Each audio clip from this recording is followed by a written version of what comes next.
दोस्तों, मौत का कोई निश्चित वक्त नहीं होता। वो किसी भी समय किसी को भी कहीं भी आ सकती है और उसे रोकना किसी के बस की बात नहीं है।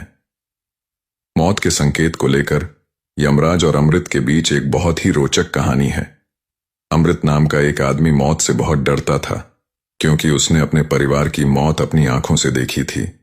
मौत से बचने के लिए उसने बहुत समय तक मृत्यु के देवता यमराज की तपस्या की। यमराज प्रसन्न हुए और अमृत को दर्शन दिए। यमराज ने कहा, मेरे दर्शन केवल मरने वाले या जो मर चुके हैं उनको ही प्राप्त होते हैं, लेकिन तू तो अब भी जीवित है, फिर मुझे क्यों याद कर रहा है? अमृत ने यमराज से कहा, मैं जानता हूं कि मौत को टाला नहीं जा सकता, पर मेरी एक इच्छा है।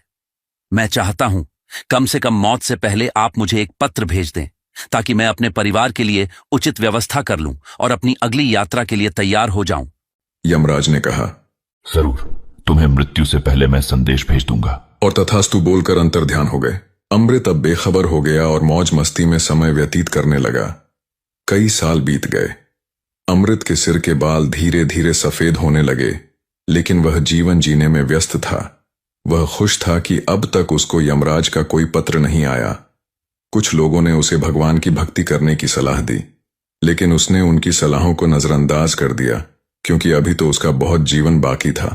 कुछ और साल बीते। उसकी आंखों की रोशनी कम हो गई। कुछ समय के बाद अमृत के दांत भी चले गए और अब वह बूढ़ा हो चला था। उसकी त्वचा झुर्रियों से भर गई थी।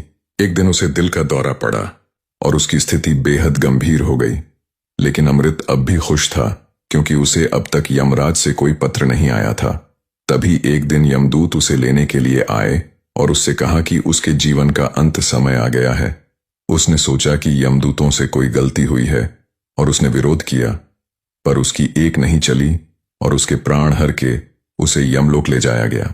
अमृत ने यमराज से कहा, आपने अपने वचन से मुकरकर मेरा भरोसा तोड़ दिया है। आपने मृत्यु से पहले मुझे कोई पत्र नहीं भेजा। यह तो धोखा है। यमराज ने कहा, अमृत, तुम अपने जीवन में इतने व्यस्त थे कि तुम मेरे पत्र पढ़ नहीं पाए। मैंने एक नहीं बल्कि 4 संदेश दिए थे, लेकिन तुमने सबको अनदेखा किया। अमृत बहुत हैरान था। 4 पत्र भेजे थे, लेकिन कोई भी पत्र मेरे पास नहीं पहुंचा है। लगता है आपके पत्र मेरे पास न जाकर किसी और के पास चले गए। अमृत, तुम क्या सोचते हो कि मैं कागज और कलम लेकर तुम्हें पत्र लिखूंगा? नहीं, मैंने तुम्हारे शरीर को कागज बनाकर शारीरिक परिवर्तनों को कलम के रूप में पत्र लिखकर तुम्हें संदेश भेजा था। कई साल पहले तुम्हारे बाल सफेद हो गए थे। वह मेरा पहला पत्र था। तुमने इस पर कोई ध्यान नहीं दिया। तुम्हारे दांत का गिरना मेरा दूसरा पत्र था। मेरा तीसरा पत्र तुम्हें तब मिला जब तुम्हारी दृष्टि कमजोर हुई।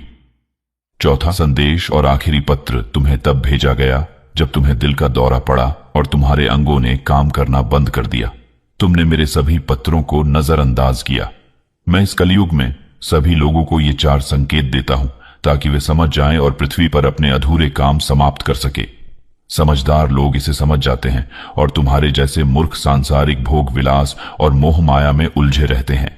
इस कहानी से हमें यह शिक्षा मिलती है कि मौत का आना तो निश्चित है और जीवन में शारीरिक बदलाव यमराज द्वारा भेजे गए संकेत होते हैं, जो हमें आने वाली मृत्यु की चेतावनी देते हैं।